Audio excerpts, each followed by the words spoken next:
Thanks for waking up with us.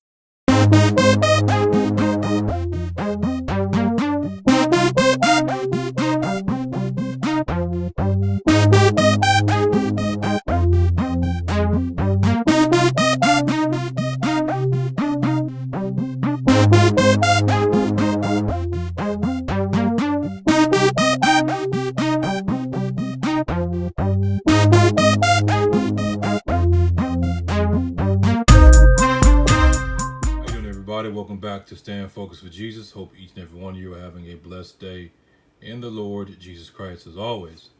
I've spoken about this a little bit, but I want to address it some more because in some future sermons we're going to really get into this.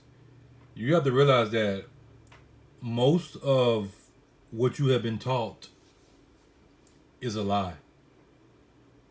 Most of what you have been taught is a lie, or it is a manipulation of the truth. And it's probably more the latter, that most of what you learn is not just a outright lie, but it's more a manipulation of the truth, where it's a whole bunch of truth, or the story or the concept is true, but then there's certain aspects of that story, the historical, fact or whatnot, that is changed. Now, most people believe that Christopher Columbus is a white man. But like I said, I mentioned this before, and I'm mentioning it again. Did you know that all the portraits of King James, not King James, but all the portraits of Christopher Columbus, they are not the actual portraits of him. As far as we know, there is no portrait of Christopher Columbus. Now, some rich man, rich woman may have an actual painting of Christopher Columbus that is him, but all the known paintings, portraits, like this one right here, they are not of him. They are artists' renditions of what they wanted him to be. Same thing they did with King James, same thing they have done with most of history. But when you really start to dig into stuff, you see some major inconsistencies. Some major inconsistencies. And you start to put the pieces together. Okay, there's no known portrait of Christopher Columbus. Christopher Columbus isn't his real name. Christopher Columbus, that's not his real name. That's the name that he took on from somebody else.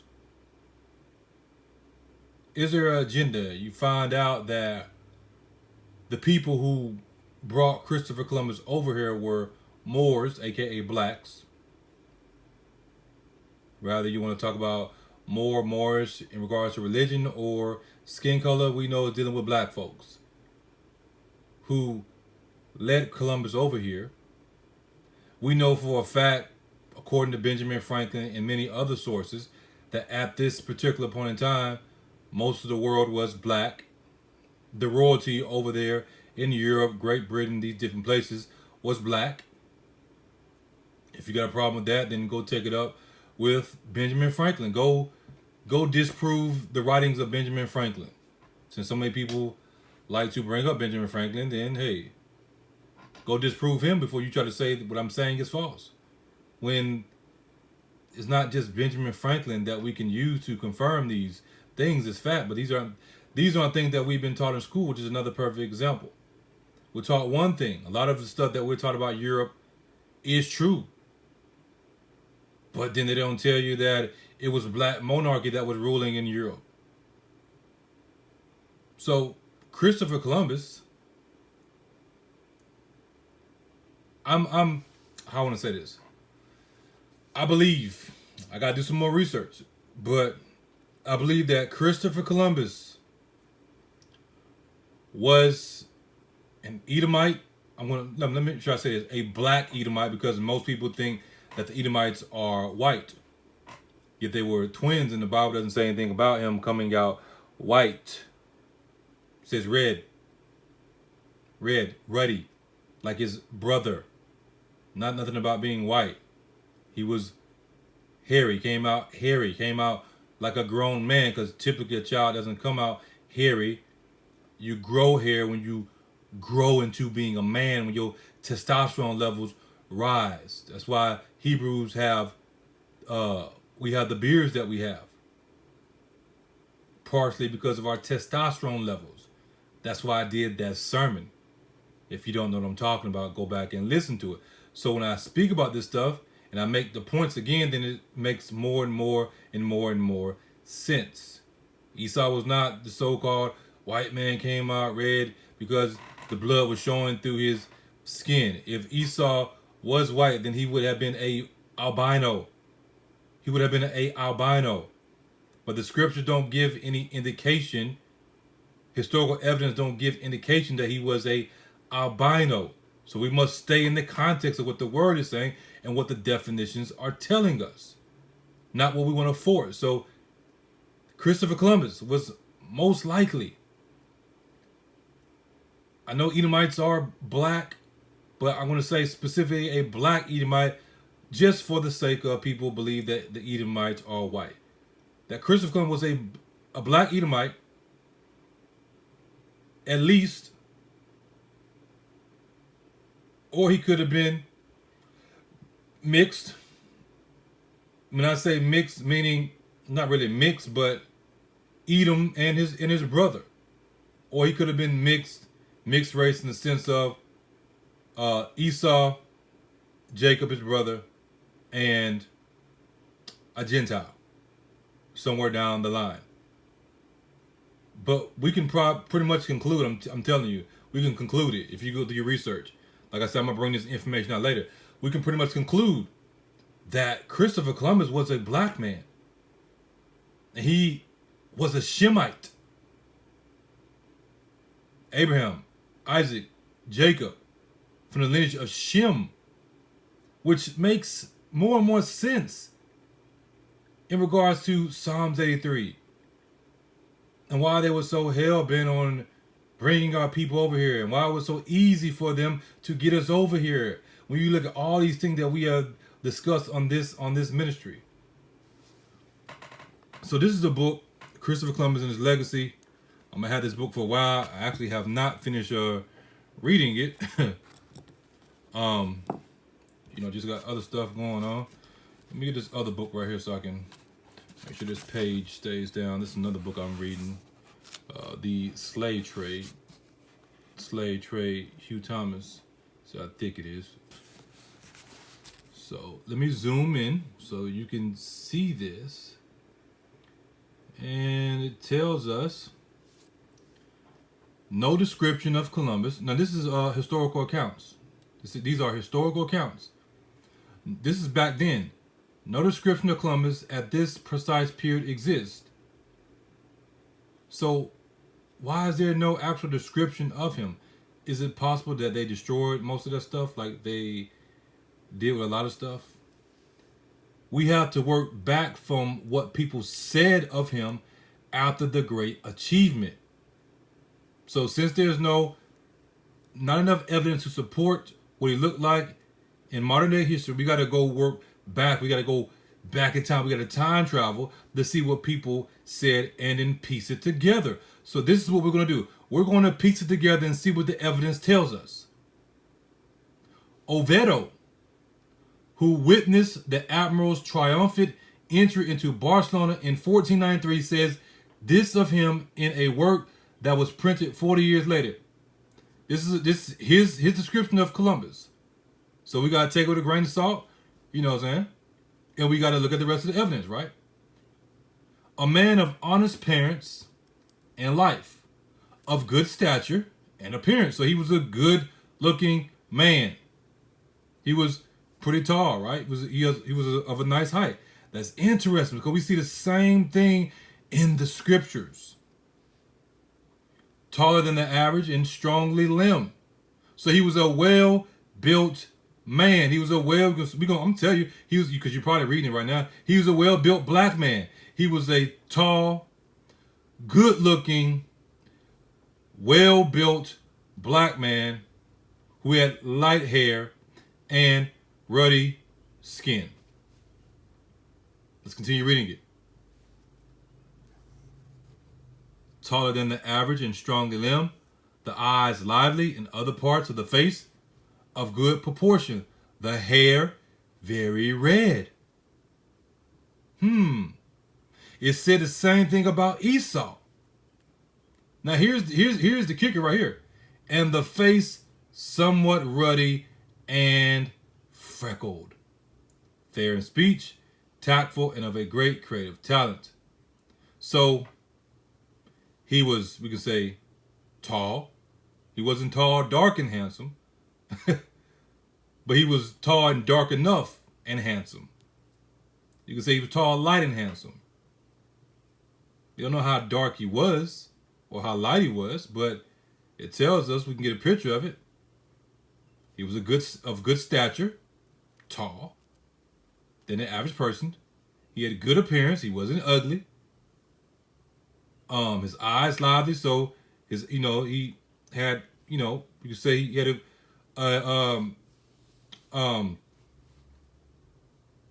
eyes that draw you in. And other parts of the face of good proportion. So his face was pretty much asymmetrical. Because asymmetry and beauty, they go hand in hand. That's the science of it. For those who don't know, you can go check it out. The hair very red. Now what you're going to see is, I believe at this point in time, he was dyeing his hair. At this point in time, he was dyeing his hair back red, because his hair turned white at a very early age, gray. And the face somewhat ruddy and freckled. So if it's somewhat ruddy, then there's, on Ovedo's behalf, I believe there's a little bit of confusion because he doesn't know how to completely describe him. He says he's somewhat ruddy, he's black, because we know what ruddy means, and we're going to discuss that. We know how ruddy goes hand in hand with the scriptures. We're going to look at that again. He's somewhat black, but not too black like the typical Negro. So that's why I say it's a possibility that Christopher Columbus was, quote unquote, what we call mixed. He wasn't too dark, wasn't too light, or maybe he just was light. He came out like that. Who knows? I don't know. I don't know enough to say that. I do know enough to say what I'm saying now. And he had freckles. So people make the argument, this is white, but when you understand what ruddy means, then you're like, hold on. So let's jump down here. This is a description of him from his son. It's a description of him from his son. So let me get this situated. And it says, Ferdinand Columbus, who was with his father constantly between the ages of 12 and 18, has this description in his biography. So we're going to take these two descriptions, and then we're going to take all that and we're going to run it through the filter of the Word of God. I'm not worried about what, other definitions of ruddy says. We're going to look at those definitions, but the scriptures are our final authority. So this is Christopher Columbus' own son giving a description of his father. The admiral was a well-built man of more than medium stature. Okay. Long visage with cheeks somewhat high, but neither fat nor thin. Okay, that's consistent. He had an aquiline nose and his eyes were light in color. So that makes sense with what we just read when it told us that his eyes were lively. So it's saying that his eyes were light in color. So he was a light, bright, light-skinned person, pretty much. He had the light eyes. We could say old pretty boy. His complexion, too was light. So this is why Oviedo said that he was somewhat ruddy. He was somewhat ruddy. So he was a light-skinned black person. Light-skinned black person. You could probably make the argument something like Meghan Markle, right? She's considered black. People consider her black so much that the so-called royal family kicked her out because they were worried about how the son was going to come out. Is he going to come out looking like a nigga? Is he going to come out looking like a Negro? He, she, going to come out looking like a Negro? I don't know if they got a child or if they had a child. I don't remember. That's why I said he or she. Some of you know better than I do. So, if he was somewhat ruddy, then he could have been like Meghan Markle, or he could have been just a light-skinned black person. He could have been considered mulatto, but mulatto is not exclusive to a mixed black person who has one, what we call mixed, one black parent, one white parent. Mulatto, they also apply mulatto to light-skinned black people. They apply mulatto. Whoever was doing the reservation or whatnot, when they were putting the people down and everything, when they were registering them, I think for the census and stuff like that, it was based off of what they decided. So if they decided, look at a person said that they're mulatto, even though they were not considered a mulatto, because some of the Indians, they called them mulattoes. Then it was at the discretion of that person. It's on us to dig through it and understand these things. So his complexion too was light, but kindling to a vivid red. And when he's saying vivid red, he's saying a vivid brown. Because obviously nobody's walking around red. When a white person gets a tan and they're walking around red, because they have a tan, not because they're naturally walking around red. That's foolish. That's foolish. So we know it's talking about a vivid brown because we know what ruddy means and we know what the scriptures tell us. So he was a vivid brown color, which allowed him to appear the way that he appeared. And then he had the light eyes and everything, light hair. Come on now, you know the type. You've seen the type. This type of black Negro. So it says in youth, his hair was blonde. But when he came to his 13th year, it all turned white. So he had to get that information from somewhere because,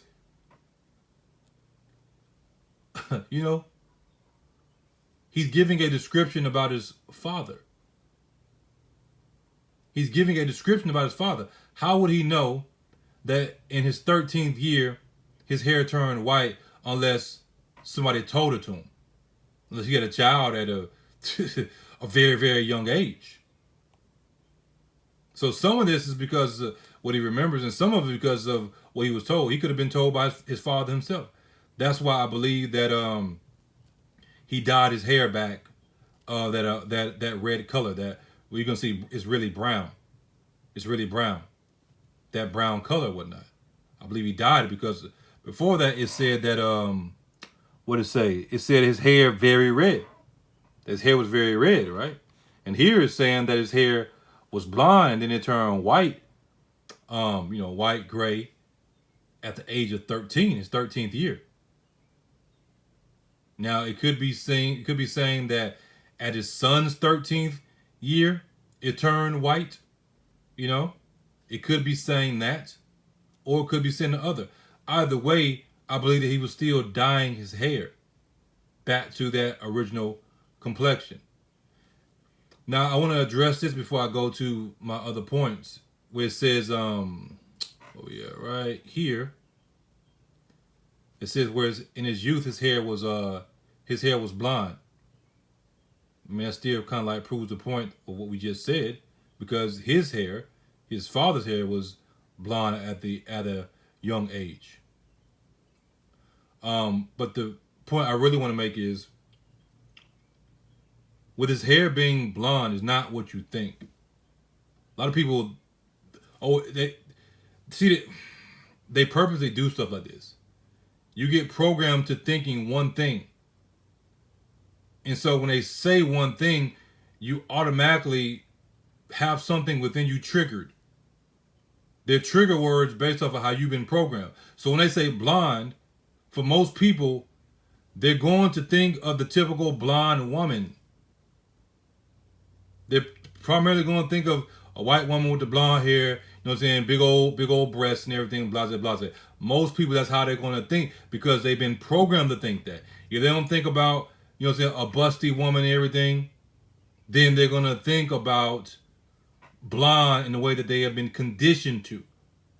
And mostly the first image that's going to pop in people's head is of a white woman with blonde hair. Not historically what blonde meant. So, we want to go to our next point, and then I'm going to show you that when he's saying blonde, he's not talking about the blonde that you think about today. And even the blonde that you think about today, most people don't even understand what it actually means. So let's look at that. All right, so ruddy appears directly in the scriptures 4 times. We see 1 Samuel chapter 16, verse 12. It says he had a ruddy, and he was of a beautiful countenance. And it says the same thing about David. It says the same thing about David. The Philistine, he disdained David because he was young, he was ruddy, and he was of a fair countenance. So the Philistine was, jealous of his looks. Goliath was jealous because he was a good looking dude, and Goliath was busted. Then we see Song of Solomon, chapter 5, verse 10, my beloved is white and ruddy. So if you're going to make the argument, because some people make the argument or try to make the argument and say, well, it says white and ruddy, so that means that it's talking about somebody that's white. Well, you got to understand the context of white and also understand the context of the word ruddy. If we can prove that ruddy means brown, bronze, that type of color, then you have a problem, because that would mean that it's saying my beloved is white and brown, which if we are sticking with the flow of things, that would mean that Solomon was mixed, that he had a white parent and a black parent. That's what that would mean if we go with the flow of that. Then we see in Lamentations chapter 4, verse 7, it says, her Nazarites were purer than snow.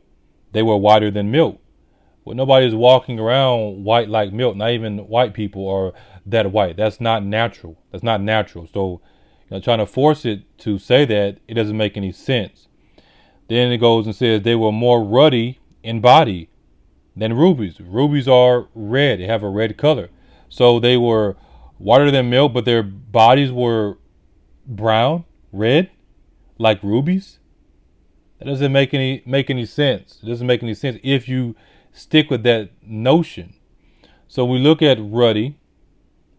It's H132. H132, and it tells us what? Same thing we were just reading. That's where you get Adam. It said that God formed Adam from the dust of the earth, from the made into clay. Well, what color is the clay? What color is the dust of the earth? So you get, Adam, right? You see Adam knee. Reddish of the hair or the complexion.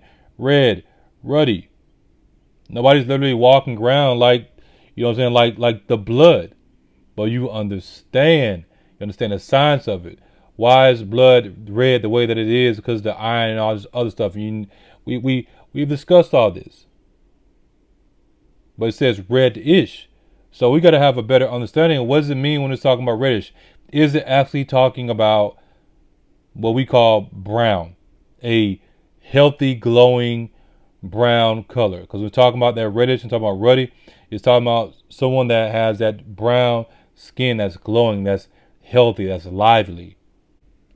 Then we go over to Numbers 19, verse number 2. Excuse me. This is the ordinance of the law which the Lord hath commanded, saying, speak unto the children of Israel that they bring thee a red heifer without spot, wherein is no blemish, and upon which never came yoke. So we see it's H122, the red heifer, right? So many people talk about the red heifer. What does it tell us? It's the same thing. Edom, rosy, red, ruddy. We're not worried about what other people say and how other people define what ruddy or red is in the context of what we're speaking about. We're talking about the scriptures. So the red heifer is ruddy, is red. That's what the Bible is telling you. So all we got to do is go look up a red heifer and see what color it is, what it's trying to tell us. All right, so we're going over here to Wikipedia to keep it simple, keep it basic. And we're going to scroll down, and that's a red cow right there, as you see what color it is. But we're going to scroll down here. We're going to see something very, very interesting in regards to the color.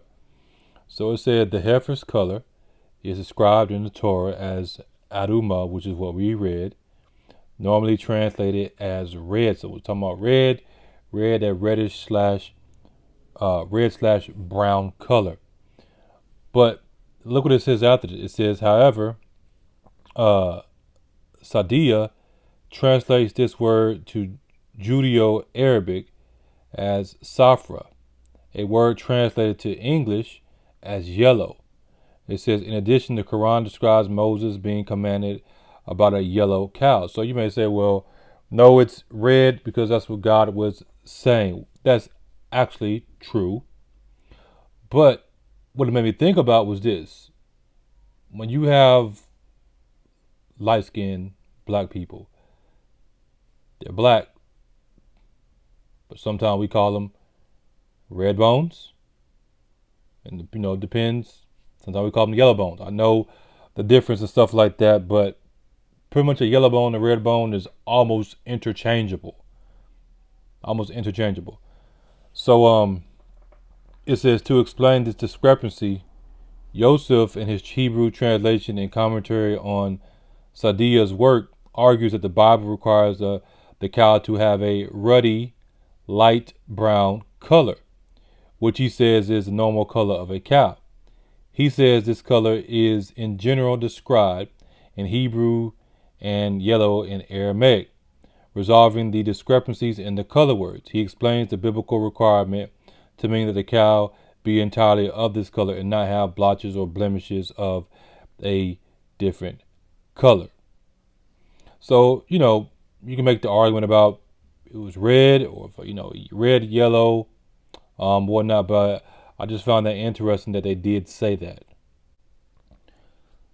And I think what they're trying to say, they could have probably explained it better, is when we think about something being yellow, we don't necessarily think about it and see it from the way that God sees it or the way that it's seen historically.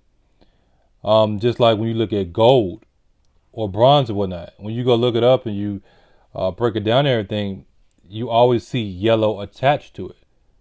But you also see brown attached to it. So when they're saying yellow, they're not saying like yellow the way that we know, like a yellow lily.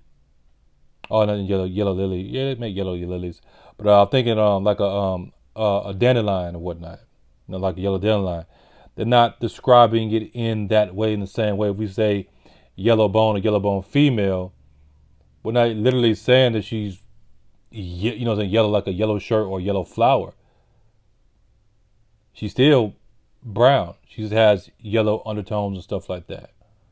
So hopefully that helps you to understand a little bit better. But if we simply go over to Google Images, we've seen these images before. The one we just seen, and you see that brown, that deep, rich brown color. So we know for sure. We know for sure. And you can go type in ruddy animals, and it will bring you up all type of animals and everything that have that brown color. Now I want to jump over and I want to look at the word blonde, because you're going to see the correlation between the yellow and the brown. Before we go to our next point, I wanted to make sure I added this. Did a little quick research, and I found out that the reason that yellow, they were saying yellow is pretty much interchangeable with brown slash, red, more so the yellows, because brown actually is derived from yellow. Brown is actually derived from yellow. So it tells us brown is a composite color in the CMYK color model used in printing or painting. Brown is made by combining red, black, and yellow. So in that area, it's is made by combining those. But brown is more so derived from yellow, and we can see that, which is why they are so intertwined, so connected when you look up different things. And it says yellow and blue. So it says the brown color is seen widely in nature, and it's also going to tell us something very, very interesting that I didn't even know, but it makes sense. The brown color is seen widely in nature: wood, soil, human hair color, eye color, and skin pigmentation. Brown is the color of dark wood or rich soil, things I've covered before. According to public opinion surveys in Europe and the United States, brown is the least favorite color of the public. It is often associated with plainness, the rustic, feces, and poverty. Why would brown be associated with poverty? Then it says more positive associations include baking, warmth, wildlife, and the autumn. So according to research that they did, people in Europe and United States, they said that brown was their least favorite color because they associated with poop and poverty. Think about that. If they're associating it with that, and in their mind, on subconscious level, they see you as brown, they see you as black, then what do you think they see you as? I didn't do this. I didn't write it. Did not write it. But I was looking and I found that was pretty interesting. But it makes sense. So yeah, this is your connection, but we're also going to make some more connections. So let's push forward. So we jump over here and we see it says blonde. This is your connection. Like I told you earlier, what you've been taught isn't correct. It has not been properly taught in the correct way to purposely cause confusion. So let's see what it tells us. Blonde, of a flaxen, golden.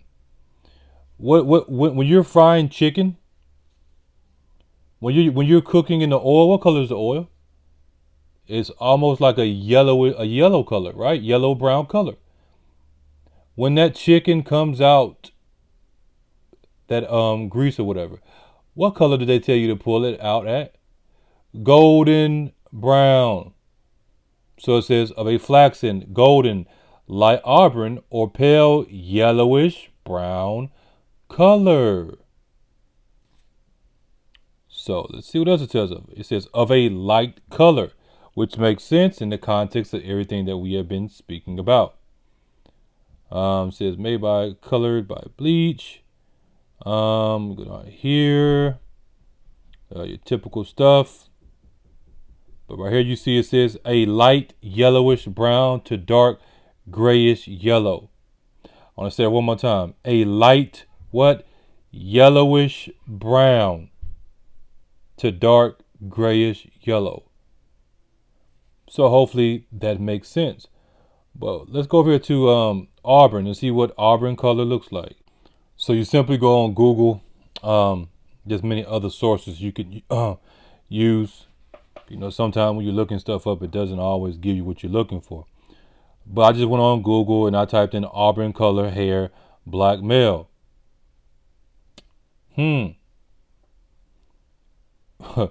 It's interesting. The guy right here that's looking, right at you. This would be more on the lines of what Christopher Columbus looked like. just with with light eyes or whatnot. He would look more like Esau.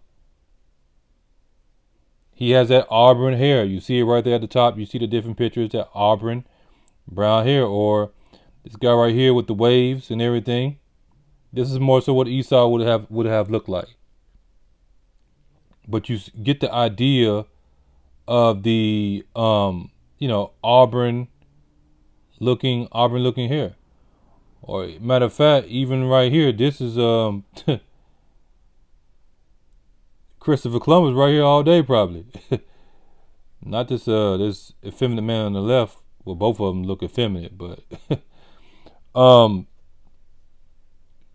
this is more so a perfect example of what Christopher Columbus probably looked like. Could have been a little bit lighter, could have been a little bit darker. I mean, who knows? We can only go by what we do have until more information comes out, or people come across more information. I know there are videos out there that people talk about this stuff. Well, now I've seen, I just haven't watched them yet. But you see, he has that light brown hair. He has light eyes. He's not even with the effeminate look, he's not a ugly, busted dude. Look like he might be tall. So, just to show you that the reason I'm making this sermon is we have to allow ourselves to really be led by the Spirit to break this stuff down. And you have to be led by the Spirit so you can see where the lies are at and where the truth is at. Because even when you listen to somebody telling a lie, they're mostly leading you up to a lie by giving you truth. They're mostly leading you up to the lie by giving you truth. And so you got to discern what's legit, what's not legit. And the only way you can truly do that, unless you just, you're gifted like that, but ultimately you got to have the Spirit of God to guide you and lead you in all truth.